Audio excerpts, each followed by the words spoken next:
নমস্কার, আমি ঐন্দ্রিলা চলে এসেছি নিউজ 24 ঘন্টা থেকে।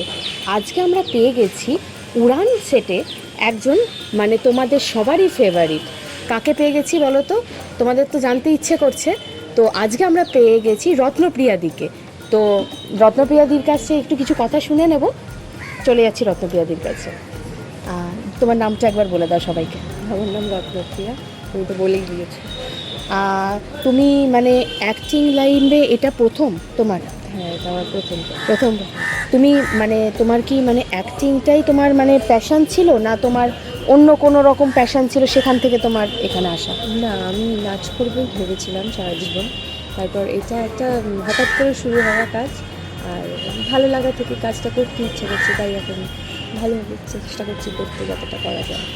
আমরা তো জানি তুমি খুব শান্ত, তো এখানে এসে সবার সাথে সেটে তোমাদের যেটা ভালো বন্ডিং তৈরি হয়ে যায়, এখানে কি আনন্দ মজা সব রকম মিলেমিশে চলছে কাজ? একদমই সেটে কাজ করতে করতে এতটা টাইম আমরা একসঙ্গে সবাই কাটাই, সবাই একটা ফ্যামিলির মতোই হয়ে যায়। তো সেখানে সারাদিন 14 ঘন্টা কাটাতে গেলে কাজের মধ্যে দিয়ে একটু হাসি মজা ঠাট্টা এ তো হয়েই থাকে।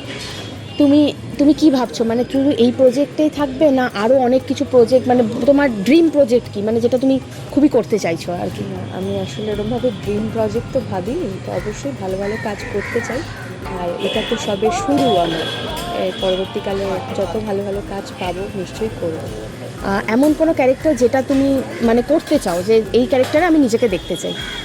যে কোনো ভালো চরিত্র, আমার ওরকমভাবে কোনো স্পেসিফিকেশন নেই। যদি চ্যালেঞ্জিং চরিত্র হয় তো সেটা করতে আরও বেশি ভালো লাগবে। তো সেটা ডিপেন্ড করছে যে কী চরিত্র আমি পাবো ভবিষ্যতে। টলিউডে আর বলিউডে তোমার ফেভারিট হিরো আর হিরোইন? এরকম কেউ ফেভারিট নেই, সত্যি বলছি। আমার প্রত্যেকের কাজ ইন্ডিভিজুয়ালি বিভিন্ন সময় বিভিন্ন সিনেমাতে ভালো লেগেছে। এরকমভাবে ফেভারিট বলা খুব কঠিন।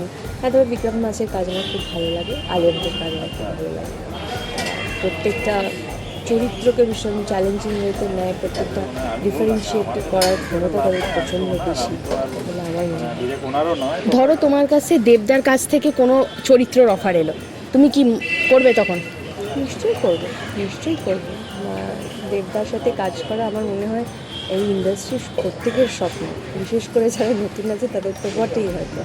তো আমারও ভালো লাগবে কাজ করতে, অবশ্যই করবো। আমরা জানি তুমি তো রান্না করতে ভীষণ ভালোবাসো, তো তুমি তোমার এই সেটে কি কোনো দিন রান্না বান্না করে সবাইকে একসাথে খাইয়েছো? না, সেটে তো রান্না করা হয়নি, তবে বাড়ি থেকে করে না একটুবার খাইয়েছি। সময় পাওয়া যায় না তো খুব একটা করা হয় না। তুমি কোথায় নাচ শিখেছো, তোমার নাচের একটু জার্নিটা যদি আমাদের সাথে শেয়ার করো। আমি 2.5 বছর বয়স থেকে নাচ শিখতে শুরু করেছি, যখন আমি ঠিকমতো হাঁটতেও পারি না। আমার মনেও পড়ে না ঠিকমতো আমি ওই বয়সে কী করতাম অ্যাকচুয়ালি। তো পরবর্তীকালে অনেক শিক্ষাগুরু আস্তে আস্তে যত বড় হয়েছি তত চেঞ্জ করতে করতে এসছে। আমি শেষে এসে তনুশ্রী শঙ্করের কাছে ওনার থেকেই নাচ করেছি, ওনার সাথে কাজ করেছি, ওনার থেকে শিখেছি। তারপর আমার এইখানে জার্নি শিফট হয়ে গেছে, তো এখানেই। তো তুমি কি সিরিয়ালের সাথে সাথে ওয়েব সিরিজ বা যদি কোনো অফার আসে তো তুমি একদম? অবশ্যই আমার কাজ যদি অভিনয় করা হয়, আমার মনে হয় না আমার আলাদা করে ওইভাবে বিচার করা উচিত যে ওয়েব সিরিজ করবো, না ইউটিউবে শর্ট ফিল্ম করবো, নাকি সিরিয়াল করবো, সিনেমা করবো। আমার কাছে অভিনয়টা অভিনয়। এবার কাজটা যতটা ভালো হবে ততটা আমার ইন্টারেস্ট আরও বেশি গ্রো করবে তার প্রতি। এটা তোমাদের এখানে যে সেটে, তো এখানে তোমাদের যে এতটা জার্নি তোমরা একসাথে কাটাও, বাড়িতে সময় দিতে পারো? না, বাড়িতে সময় কী করে দেবো? 14 ঘন্টার পর আর রাত্রিবেলা ঘুমের বাইরে নিজেদের ব্রাশ করা আর ফ্রেশ হওয়া, এর বাইরে আর সময় পুরোটা বাঁচে না বাড়ির লক্ষ্মী দেওয়ার। তো হ্যাঁ, যদি ছুটি থাকে ছুটির দিনগুলো চেষ্টা করি বাড়ির লক্ষ্মী দেওয়ার।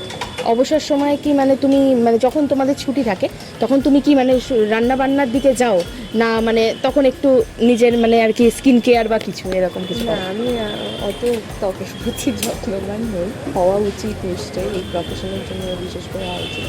কিন্তু আমার একটু বই পড়া, একটু রান্না করা, একটু ছবি আঁকা, গান শোনা, সিনেমা দেখা, এইসবই কাজ। নতুন প্রজন্মের জন্য যারা এই লাইনে আসতে চাইছে, সিনেমা করতে চাইছে বা সিরিয়াল করতে চাইছে, তাদের জন্য তুমি কি টিপস দিতে চাইছো? আমার কাছে টিপস দেওয়ার মতো খুব বেশি কিছু নেই, কারণ আমি ভীষণভাবে নতুন, আমি সবে শিখতে শুরু করছি।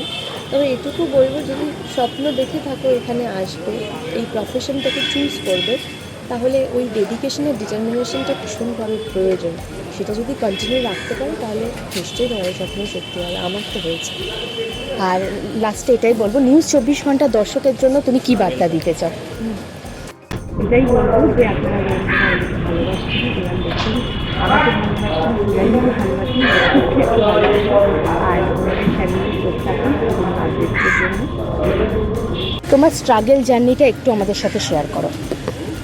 স্ট্রাগল তো দেখো, প্রত্যেকের শুরুটা স্ট্রাগল দিয়েই হয় আই গেস, এবং প্রত্যেকের স্ট্রাগল বিভিন্ন রকমের হয়। আমার যেরকম স্ট্রাগল তোমার হয়তো সেরকম স্ট্রাগল হবে না। তো আমি খুব একটু সবার সামনে আনতে চাই না বিষয়টা, কিন্তু হ্যাঁ, স্ট্রাগল পিরিয়ডে নিজেকে শক্ত রাখাটা ভীষণ জরুরি, ডিপ্রেস না হয়ে পড়াটা ভীষণ জরুরি। আর ছোটো থেকে মানুষ যেভাবে একটার পর একটা স্টেপ দিয়ে বড় হয়, আমিও হয়েছি, সবাই তাই হয়। এটা মানে বাড়ির কি তুমি ফুল সাপোর্ট পেয়েছো, না বাড়ির সাপোর্ট তুমি পাওনি? আমি যত কাজ করেছি আমি কোনোদিনও সাপোর্ট পাইনি, এমনটা হয়নি। যাই করতে চেয়েছি আমার মা বিশেষ করে কখনো আমাকে আটকায়নি, সবসময় স্বাধীনতা দিয়েছি। তো যেটা ভালো লাগে তুই কর, কোনো অসুবিধা নেই। এখন কি তোমার ইন্ডাস্ট্রিতে কোনো মনের মানুষ তৈরি হয়েছে? ইন্ডাস্ট্রিতে মনের মানুষ তৈরি হওয়া দরকার, মনের মানুষ তো সবার বা বাইরে, আমারও একদম। আছে। বাহ, হ্যাঁ, তাহলে কবে গাঁট ছড়া বাঁধছো? ভাবিনি। এখনো ভাবোনি? তোমার নতুন জীবনের জন্য অনেক অনেক শুভকামনা। আর তুমি আরও মানে আমাদের মনে জায়গা করে নাও, দর্শকের মনে জায়গা করে নাও খুব ভালো করে, আরও নতুন প্রজেক্টে তোমাকে আমরা দেখতে চাইছি। Thank you.